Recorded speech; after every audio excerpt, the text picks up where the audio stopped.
नमस्कार मित्रों, स्वागत है आपका टोटल क्वालिटी मैनेजमेंट के सेकंड यूनिट के नए भाग में। इस प्रस्तुति में हम लोग डिस्कशन करेंगे कॉन्टिन्यूअस प्रोसेस इम्प्रूवमेंट के बारे में।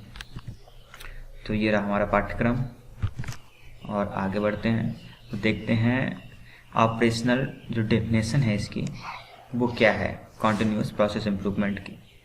तो ये क्या है, एक कॉम्प्रिहेंसिव फिलॉसफी है of operation that is built around the concept there are always ways in which process can be improved to better meet the need of customer and that an organization should consistently strive to make those improvement। मतलब हमेशा ही हमारा जो process है उसे improve किया जा सकता है और जो हमारी ऑर्गेनाइजेशन है उसको ये भूख रखनी चाहिए कि हम अपने कस्टमर्स को हमेशा इम्प्रूव्ड क्वालिटी प्रस्तुत करें या फिर उसके जो हम प्रोडक्ट अवेलेबल करा रहे हैं उसको हमेशा अपडेट या फिर इम्प्रूव करके ही कस्टमर के सामने पेश करें। तो इसके लिए हम एक प्रोसेस या फिर कोई एक फिलॉसफीज को इस्तेमाल करते हैं, उन्हीं को कहते हैं हम continuous process improvement.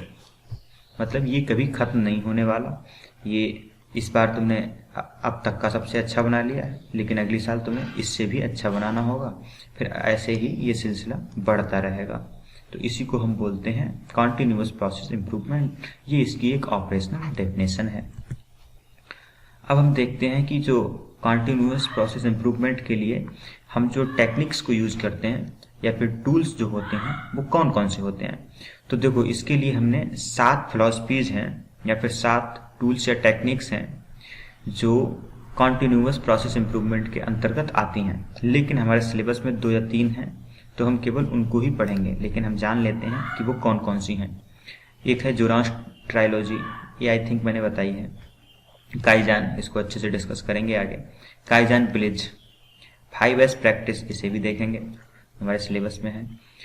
3 muse, 7 deadly best और बिजनेस प्रोसेस री इंजीनियरिंग। ये भी टूल्स और टेक्निक्स होती हैं कॉन्टिन्यूअस इम्प्रूवमेंट की, लेकिन ये हमारे सिलेबस में नहीं है, तो हम केवल इनके नाम ही जानेंगे।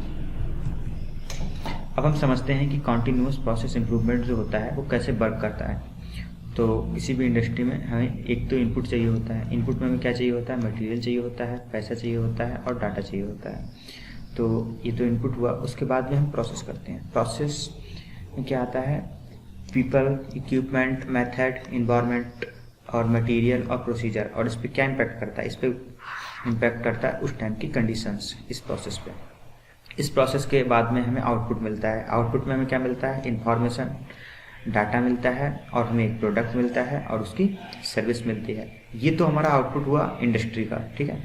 इसके बाद में हमें आउटपुट, इसे हम मार्केट में उतारते हैं, फिर हमें मार्केट से एक आउटपुट मिलता है। मार्केट के आउटपुट से हम क्या लेते हैं, फीडबैक। वो फीडबैक हम फिर से प्रोसेस में अप्लाई करते हैं और ये हमारी एक चैन बन जाती है, process to output, output to feedback, feedback to process. तो ये कॉन्टिन्यूअस इम्प्रूवमेंट की एक साइकिल क्रिएट हो जाती है। तो ये हमारा प्रोसीजर हो गया कॉन्टिन्यूअस प्रोसेस इम्प्रूवमेंट का। अब हम 5 तरीके देखते हैं जिससे हम अपने किसी प्रोसेस को इम्प्रूव कर सकते हैं। तो सबसे पहला, रिड्यूस रिसोर्सेज। जो हमारे रिसोर्सेज हैं, जितना कम में काम चल सके उतना कम में हम काम चलाएंगे, बशर्ते हमारी क्वालिटी पे कोई इफेक्ट ना पड़े। दूसरा, रिड्यूस एरर्स, हम गलतियां कम से कम करेंगे। मीट और exceed expectation of internal external customers. जो हमारी कस्टमर हैं अंदर के या बाहर के, उनकी जो उम्मीदें हैं उनसे हम मीट करने की पूरी कोशिश करेंगे कि हम उनकी जो उम्मीद का प्रोडक्ट है उसे उपलब्ध करा सकें। मेक द प्रोसेस सफर, तो हम प्रोसेस को एकदम सेफ बना के रखेंगे, ठीक है, कि इसमें कोई हानि ना हो, मतलब कोई किसी को चोट वोट ना लगे, इस तरह का एकदम सेफ रखेंगे इस प्रोसेस को अपना। और make the process more satisfying to the person doing it.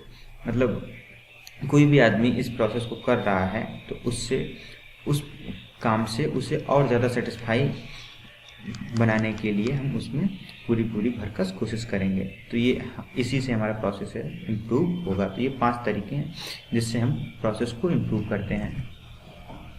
सो धन्यवाद, इस वीडियो में इतना ही था। आप PDF डिस्क्रिप्शन बॉक्स से डाउनलोड कर लीजिए। Thank you.